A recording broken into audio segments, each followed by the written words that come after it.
are capturing. Welcome everyone to episode number 1 of the StaleFish video podcast. Tonight I'm super excited. First guest, friend, and a very knowledgeable angler, Phil Rowley. Welcome, Hello, Phil. Brent. I'm your first stale fish. Is that what I heard? You're the first stale fish. Do you know what stale fish is? No. Well, my first thought is a fish that's been in the fridge too long. That would be a stale fish. Actually, in the board sports world, it's a difficult, quick grab behind the legs in the air. But, you know, it's got the word fish in it, so. Yeah, usually when I'm on a board, mine is more of a trying not to break my neck. Awesome. Hey, well, let's get her going. We got 10 minutes here. This is kind of a new format, a new concept, and ideally we're just trying to, you know, crush things into almost like an interview. Basically what what we're interested in talking about, and always it comes up in conversations with very accomplished anglers, is, you know, where did fishing start for you? How did this all begin? At what age and where? Well, I was born in England, Liverpool, so go Liverpool United, go up the Reds. I started fishing when I was about 5 years old. Course fishing, that's very popular over there. You know, getting maggots and all that stuff. Carp was the big fish, but tench and roach. And then we immigrated to Canada in 1969 when I was 7. And lived in the Chilliwack area for about a year. I don't recall fishing too much there. Oh, but that's not true. I did fish on the Chilliwack River at the time. I remember because I half scared my father to death because as a 7-year-old, I was running all over log jams and he could not, you know, even attempt to get on. And I, you know, like a typical kid, have no fear of nothing. And then we moved to Vancouver Island where I grew up, the Greater Victoria area, and fished all around there, primarily, you know, as a kid off the docks and the beaches and all that stuff, what you could go do yourself. And perch off the pier? Yeah. Bullheads?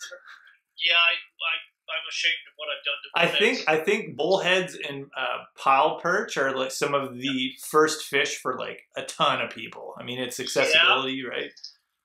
And then in the fall, we used to go make up crab and shrimp traps out of old bicycle hoops and a burlap sack and a can of sardines. And if you got a fish head, you were king of the hill.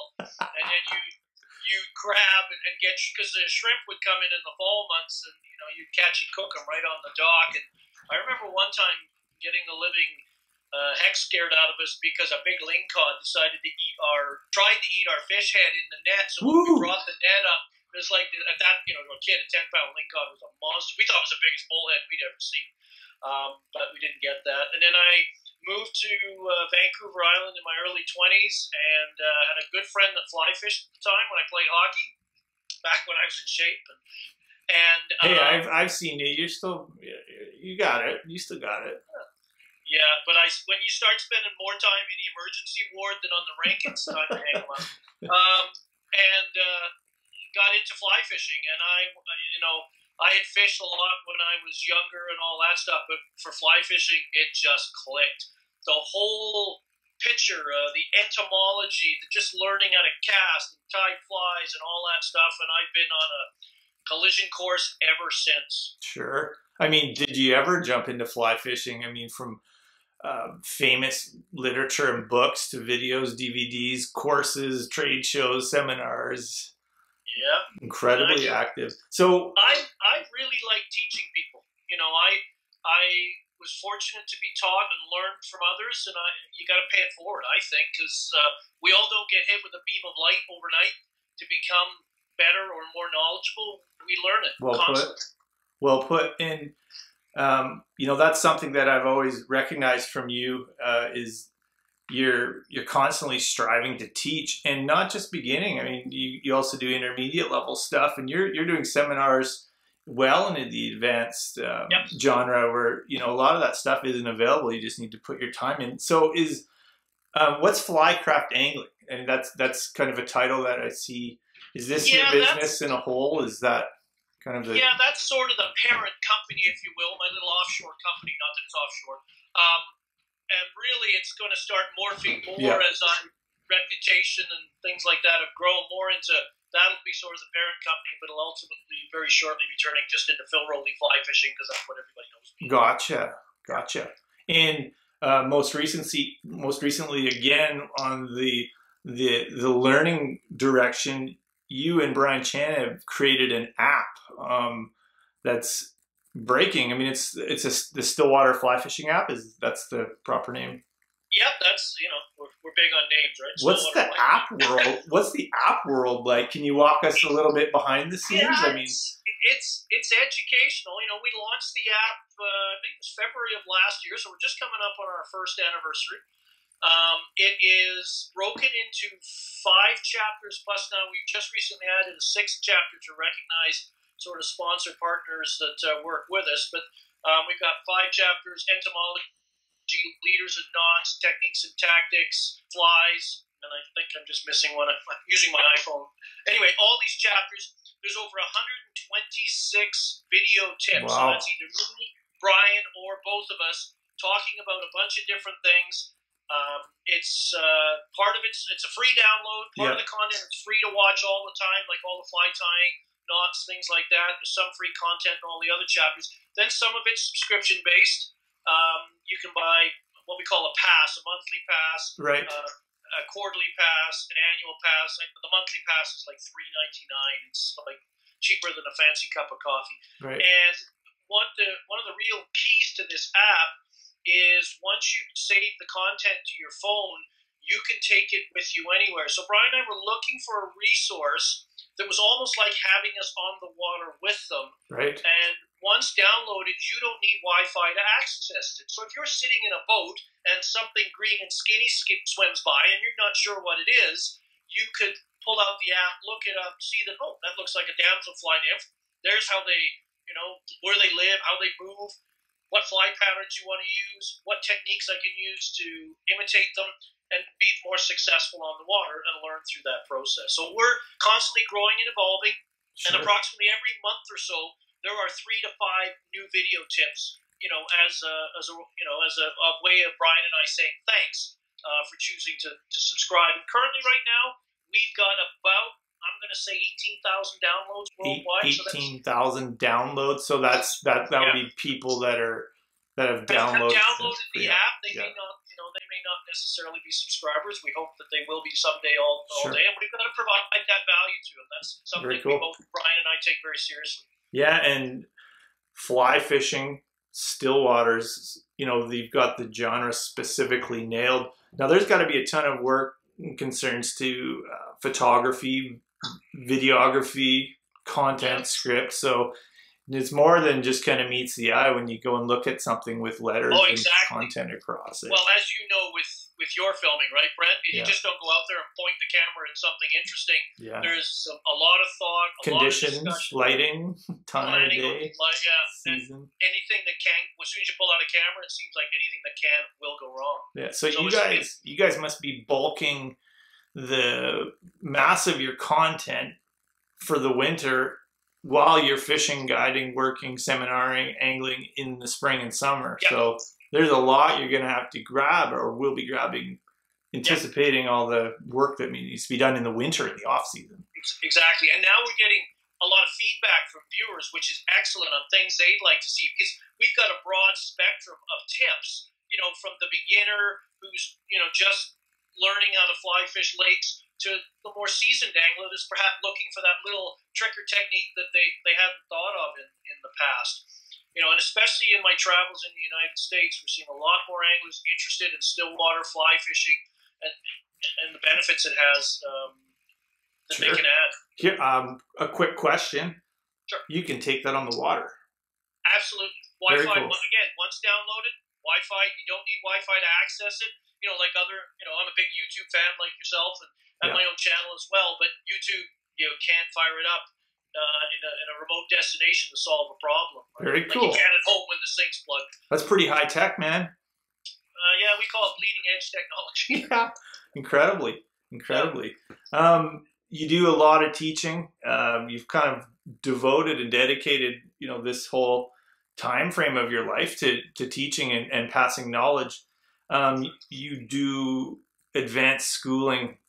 Now, here's something that people would probably love to know that are always afraid to ask, but even from the beginning stage of a fly angler to maybe the more comfortable stage, a little bit more water time, what do you think are some pretty, let's say, what are three common mistakes that, generally you see or you pick up while you're teaching or guiding fly anglers? Well, it's your powers of observation.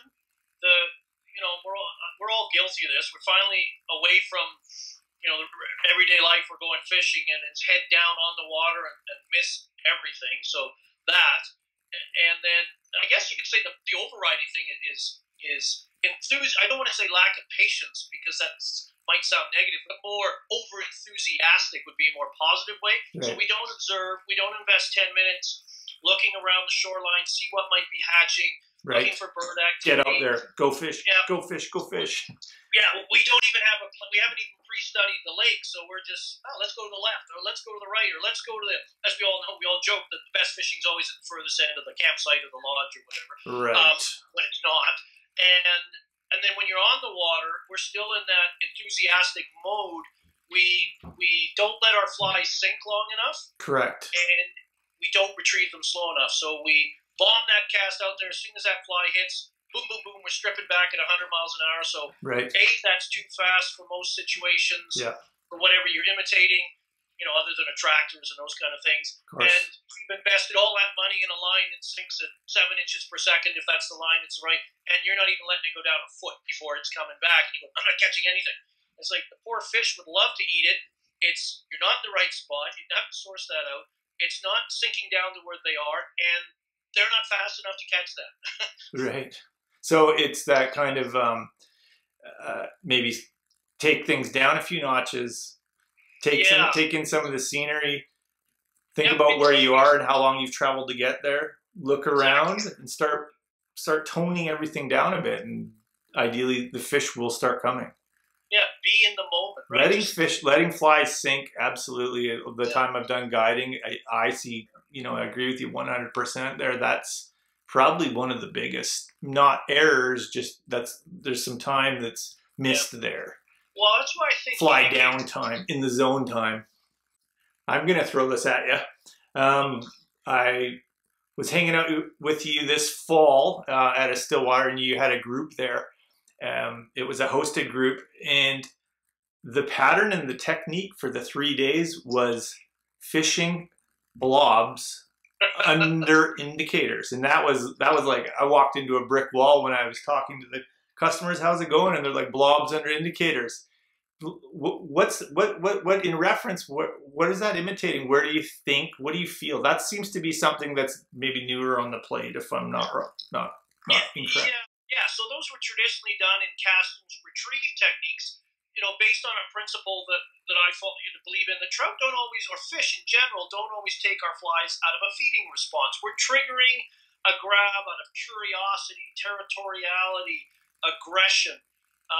But there's also, when you're hanging a blob, which is normally something you would strip, under an indicator, there's also, as you know, trout like to feed on tiny things. That's both their blessing and their curse. They're cursed because tiny things can be tough to match. Their blessing is because every time you eat something small, you have to open your mouth repeatedly to get a meal. Right. That's more chance for us to catch them. One of the tiny things they love to eat is zooplankton.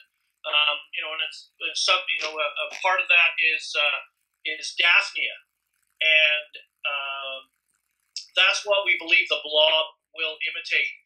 Is the zooplankton and the Daphnia that stack up in that late summer time frame, and they just cruise along and eat it. So the Daphnia will cluster up at times, get in little groups, particularly in the fall months. I think as the water temperatures cool, this is the belief we work on, and as you saw, it works pretty well. Incredible.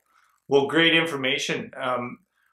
And that's new stuff. That's cutting edge stuff in concerns to some of the, the local areas. I know that they've been experimenting with that stuff overseas for a while. Guess what? We're almost at we're approaching the end mark of the Super Fast podcast. So thanks again, Phil. I'm just going to leave this one last question with you: is how can people contact you? What's the best way to get a hold of you and your business ventures? Well, the easiest way is just Google me because it's all there. But my email, flycraft@shaw.ca.